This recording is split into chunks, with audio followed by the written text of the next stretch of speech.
This video breaks down key insights from Peter Lynch's legendary approach to stock picking and beat the market.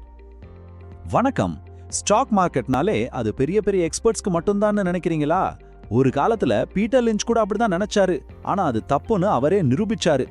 இன்னைக்கு நாம நம்மளோட அன்றாட அறிவை வச்சு எப்படி வால் ஸ்ட்ரீட்டையே ஜெயிக்கலாம் தான் பார்க்க போறோம். வாங்க ஆரம்பிக்கலாம்.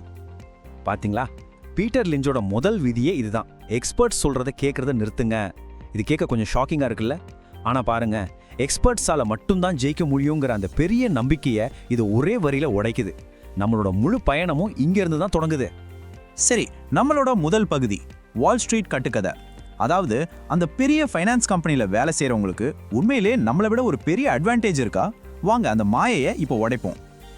இன்வெஸ்ட்மெண்ட்னாலே அது பெரிய நிபுணர்களுக்கான ஒரு சிக்கலான விளையாட்டு. அதுல நாம நுழைஞ்சா கண்டிப்பா தோத்துடுவோன்னு உங்களுக்கு எப்போதாவது தோணிருக்கா? இது ஒரு பொதுவான பயம்தான். ஆனா பீட்டர் லிஞ்ச் என்ன சொல்றாருன்னா, அது சுத்தமா உண்மையே இல்ல. வால் ஸ்ட்ரீட்ல ஒரு பெரிய தப்பான கருத்து இருக்கு. அதாவது பெரிய நிறுவனங்கள்ல இருக்கிற நிபுணர்கள் தான் ஸ்மார்ட் மணி, நம்மள மாதிரி சாதாரண முதலீட்டாளர்கள்லாம் டம்ப் மணி அப்படின்னு. ஆனா உண்மை என்னன்னா, அந்த ஸ்மார்ட் மணி அவ்வளோ ஸ்மார்ட்டா யோசிக்கிறது இல்ல, நாமளும் அவ்வளோ டம்ப் கிடையாது. இந்த வித்தியாசமே ஒரு கட்டுக்கதை தான் லிஞ்ச் சொல்றாரு. பாருங்க, நிபுணர்களுக்கு எல்லா சுதந்திரமும் இருக்குன்னு நாம நினைக்கிறோம். ஆனா அப்படி இல்ல. பல சட்டத்திட்டங்களால அவங்க கை கட்டப்பட்டிருக்கு. உதாரணத்துக்கு, ஒரு சின்ன வேகமா வளர்ற கம்பெனில அவங்களால பெருசா முதலீடு பண்ண முடியாது. பாதுகாப்பான எல்லாருக்கும் தெரிஞ்ச பங்குகளை வாங்க சொல்லி அவங்களுக்கு மேலிருந்து அழுத்தம் வரும். இதனால பல அருமையான வாய்ப்புகளை அவங்க ஆரம்பத்திலேயே தவற விட்டுடுறாங்க. நம்மளோட இரண்டாவது பகுதி, உங்ககிட்ட இருக்கிற சாதகம். சரி, நிபுணர்களுக்கே இவ்வளவு கட்டுப்பாடுகள் இருக்குன்னா அப்ப நமக்கு என்னதான் அட்வான்டேஜ் இருக்கு? அதுக்கான பதில் உங்களுக்கு ரொம்ப பக்கத்துல, சொல்லப்போனா உங்களுக்குள்ளே தான் இருக்கு. இங்க தான் அசலான விஷயமே இருக்கு. உங்களுடைய மிகப்பெரிய இன்வெஸ்ட்மெண்ட் அட்வான்டேஜ் எது தெரியுமா? அது உங்க டிகிரி இல்ல, வேலையும் இல்ல. அது உங்களுடைய அன்றாட வாழ்க்கை. நீங்க பார்க்குற, பயன்படுத்துற, அனுபவிக்கிற விஷயங்கள் தான் உங்களுடைய உண்மையான சீக்ரெட் வெப்பன். ஒரு சின்ன உதாரணம் சொல்றேன்னு கேளுங்க. லிஞ்சோட மனைவி கேரோலின் ஒரு நாள் சூப்பர் மார்க்கெட்ல எல்க்ஸ்னு ஒரு புது ஸ்டாக்கிங்ஸ் பிராண்ட் பாக்குறாங்க. அது எவ்வளவு வேகமா வித்து தீருதுன்னு கவனிச்சு லிஞ்ச் கிட்ட சொல்றாங்க. அது ஒரு மாபெரும் இன்வெஸ்ட்மெண்ட் வெற்றியா மாறுச்சு. அதே மாதிரி தான் டேகோ பெல் சாப்பாட்டோட சுவையால ஈர்க்கப்பட்டு டங்கின் டோனட்ஸ் காஃபியை விரும்பி குடிச்சு அவர் செஞ்ச முதலீடுகள் கோடிக்கணக்கில் லாபம் தந்துச்சு. இதெல்லாமே ரொம்ப சாதாரண அனுபவங்கள் தான், இல்லையா? நீங்களே யோசிச்சு பாருங்க. உங்க ஊர்ல ஒரு புதுசா ஒரு கடை திறக்கிறாங்க, கூட்டம் அல்லுது. இல்லனா ஒரு குறிப்பிட்ட பிராண்ட் போன் எல்லார் கையிலயும் இருக்கு. இதையெல்லாம் நீங்க வால் ஸ்ட்ரீட் அனலிஸ்டுக்கு பல மாசத்துக்கு முன்னாடியே நேர்ல பாக்குறீங்க. அந்த முதல் கட்ட அறிவு தான் உங்க உண்மையான பவர். இந்த அட்வான்டேஜ் வெறும் ஷாப்பிங்கோட மட்டும் நின்றாத. உங்க வேலையிலயும் உங்களுக்கு ஒரு ஸ்பெஷலான பார்வை இருக்கு. உங்க துறையில எந்த கம்பெனி நல்லா பண்ணுது, யாருடைய ப்ராடக்ட்ஸ் உண்மையிலே சூப்பரா இருக்குன்னு உங்களுக்கு நல்லாவே தெரியும். ஏன்னா நீங்க அதோட தான் ஒவ்வொரு நாளும் வேலை செய்றீங்க. இது நிபுணர்களுக்கு கூட கிடைக்காத ஒரு இன்சைடர் தகவல் மாதிரி.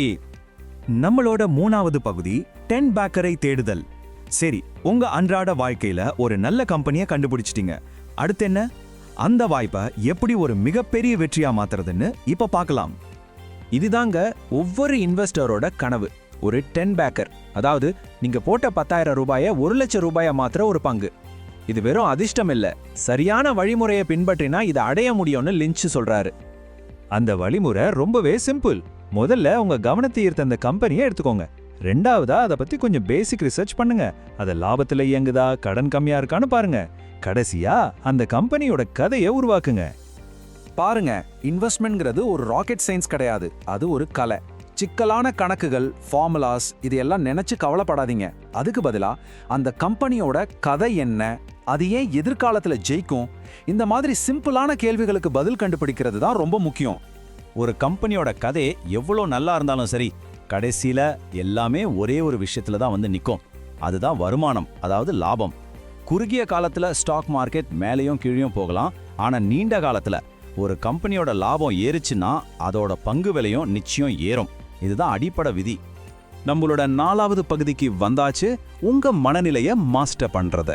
நல்ல பங்குகளை தேர்ந்தெடுக்கிறது போரோட ஒரு பாதி தான். உண்மையான வெற்றிக்கு தேவையான சரியான மனநிலை உங்ககிட்ட இருக்காங்கிறது தான் அதை விட ரொம்ப முக்கியம்.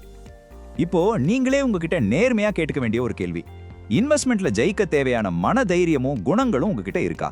இது உங்க அறிவை விட ரொம்ப முக்கியம்.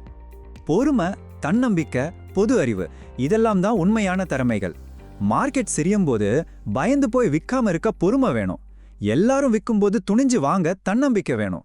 மார்க்கெட்டை பத்தி எல்லாம் தெரிஞ்சு வச்சிருக்கிறத விட இந்த குணங்கள் இருக்கிறது தான் வெற்றிக்கு ரொம்ப ரொம்ப முக்கியம். இதோ ஒரு கோல்டன் ரூல். உங்க அன்றாட வாழ்க்கையையும் மன நிம்மதியையும் பாதிக்காத, ஒருவேளை நீங்க இழக்க தயாரா இருக்கிற பணத்தை மட்டும்தான் ஸ்டாக் மார்க்கெட்ல முதலீடு செய்யணும். இது உங்களை உணர்ச்சி வசப்பட்டு அவசர முடிவுகள் எடுக்கிறதுல இருந்து காப்பாத்தும். இதை எப்பவும் ஞாபகத்துல வச்சுக்கோங்க. 10ல் 6 தடவை. ஆச்சரியமா இருக்குல்ல? ஆமா, வால் ஸ்ட்ரீட்லயே ஒரு பொறாமைப்படத்தக்க ரெக்கார்டை உருவாக்க நீங்க இந்த அளவுக்கு வெற்றி பெற்றாலே போதும். நீங்க தேர்ந்தெடுக்கிற ஒவ்வொரு ஸ்டாக்கும் ஜெயிக்கணும்னு எந்த அவசியமும் இல்ல. சில தவறுகள் செய்யறது ரொம்ப இயல்பு.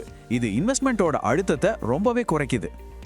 சரி, நம்மளோட கடைசி பகுதிக்கு வந்தாச்சு. உங்க இறுதி சாதகம்.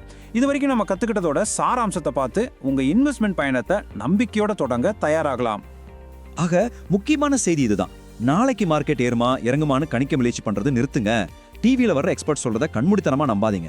அதுக்கு பதிலா உங்க கண்ணையும் காதையும் திறந்து வச்சு உங்களை சுத்தி இருக்கிற உலகத்தை கவனிக்க ஆரம்பிங்க. இப்போ உங்களுக்கான ஒரு கடைசி கேள்வி. உங்க அன்றாட வாழ்க்கையில உங்க கண்ணு முன்னாடி நீங்க தினமும் பயன்படுத்துற பொருட்கள்ல, நீங்க வேலை செய்யற இடத்துல இப்போ இந்த நிமிஷம் எந்த ஒரு சிறந்த முதலீட்டு வாய்ப்பு மறைஞ்சுக்கிட்டு இருக்கு?